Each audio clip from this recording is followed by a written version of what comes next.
দর্শক আমন্ত্রণ জানাচ্ছি সিনে বাংলার নিয়মিত আয়োজন আজকে ডক্টর অনুষ্ঠানে। আপনাদের সাথে আমি আছি ডক্টর নাসরিন কাদের।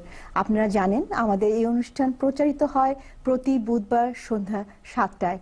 আর আমাদের এই অনুষ্ঠান সাজানো হয়েছে আপনাদের বিভিন্ন স্বাস্থ্য বিষয়ক সমস্যা এবং তার উত্তর নিয়ে, এবং প্রতিটি অনুষ্ঠানে একজন বিশিষ্ট চিকিৎসক আমাদের স্টুডিওতে উপস্থিত থেকে আপনাদের বিভিন্ন প্রশ্নের উত্তর দিয়ে থাকেন। আজ আমাদের অনুষ্ঠানে উপস্থিত আছেন বিশিষ্ট দন্ত চিকিৎসক ডক্টর আব্দুল কাদের।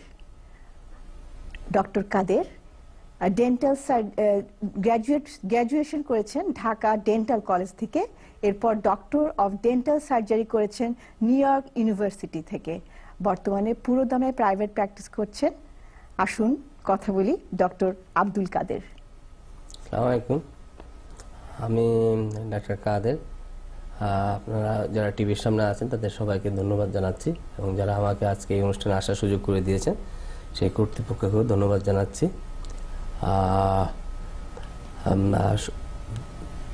দাঁত আপনার অন্যান্য শরীরের অন্যান্য অংশের মতো জিনিসের মতো দাঁতও শরীরের একটা অংশ। তো আপনার শরীরে কোনো একটা অংশ যদি ভালো না থাকে, ভালো না কাজ করে, যেমনি আপনার অসুবিধা হয়, তেমনি দাঁত যদি ভালো না থাকে অথবা দাঁতে যদি কোনো অসুবিধা হয়, তেমনি তখন আপনি সেটা তো অসুবিধা ফিল করেন এবং ভালো ফিল করেন না, শারীরিকভাবে সুস্থ ফিল করেন না। তো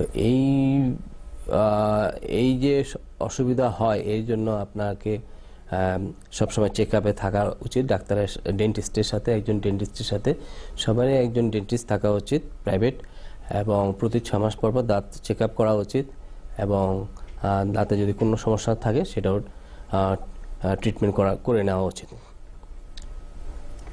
সাধারণত কোন সমস্যা নিয়ে আমাদের পেশেন্টরা বেশি আসেন? দাঁতের কোন সমস্যাগুলো বেশি কমন?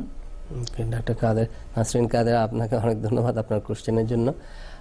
আমাদের কমিউনিটির কথা যদি বলি, ম্যাক্সিমাম লোকজন আসে যে আমার দাঁত আমি সবসময় পরিষ্কার করি, কিন্তু বেশ কিছুদিন যাবৎ আমার দাঁত ব্রাশ করলে দাঁত থেকে রক্ত বের হয়। সকালবেলা ঘুমের থেকে উঠে থুতু ফেললে থুতুর সাথে রক্ত আসে। আপেল কলা এগুলা খেলে ওগুলোতে রক্ত লেগে থাকে, মুখে দুর্গন্ধ হয়। আচ্ছা, তো যেটা হচ্ছে যে আমাদের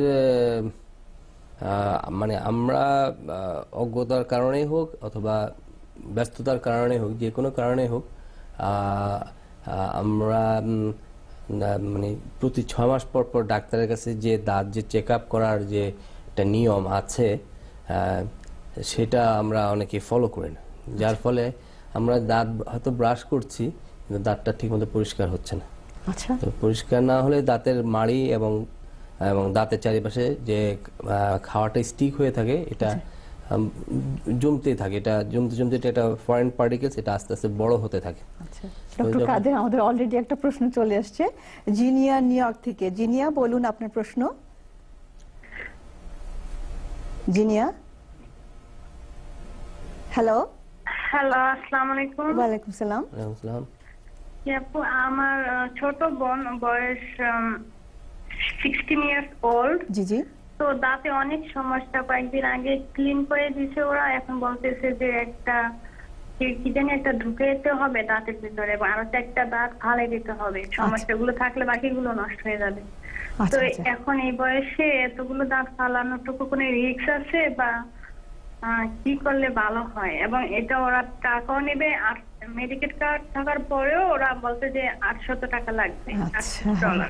আচ্ছা, কতগুলো দাঁত ফেলে দিতে হবে বলছে? 4টা। আর মাত্র 16 বছর বয়স। ঠিক আছে, উত্তরটা জেনে নি। ধন্যবাদ আপনার প্রশ্নের জন্য। আচ্ছা, থ্যাংক ইউ জিনিয়া, আপনার কোশ্চেনের জন্য অনেক ধন্যবাদ।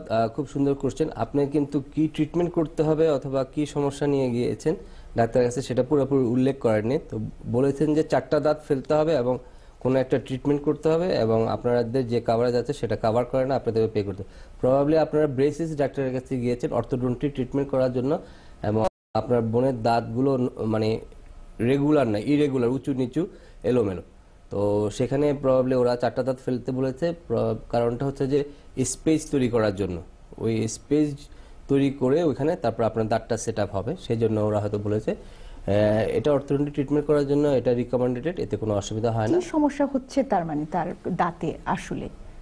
দাঁতের সমস্যাটা হচ্ছে যে দাঁতগুলো ইরেগুলার, আচ্ছা দাঁতগুলো এলোমেলো, আচ্ছা তো এটাকে সমান করতে হবে। আচ্ছা তো এখন ওনার স্পেস নেই, আচ্ছা তো এখন দাঁত উপরে ফার্স্ট প্রিমোলার ডান দিকে বাম দিকে এবং নিচে ডান দিকে বাম দিকে ফার্স্ট প্রিমোলার গুলো ফেলে ফেলে দিয়ে তারপর এখানে স্পেস তৈরি করতে হবে এবং সেখানে আপনার দাঁতগুলো সেট আপ হবে। আচ্ছা। এবং আর এখানে braces উনি লাগাতে যেটা হবে। বলছেন মেডিকেট কভার করছে না, আবার আলাদা টাকাও দিতে হচ্ছে। হতে পারে, ডিপেন্ড অন কোন ডাক্তার কাছে যাচ্ছে এবং তাদের সেটার উপর। কি রকম দিচ্ছে মেডিকেট। আচ্ছা। পেমেন্টের ব্যাপারটা আমি এক্স্যাক্টলি জানি না। আচ্ছা, আমাদের আরেকটা কল চলে আসছে, জয়নাল নিউ ইয়র্ক থেকে। জয়নাল, বলুন আপনার প্রশ্ন।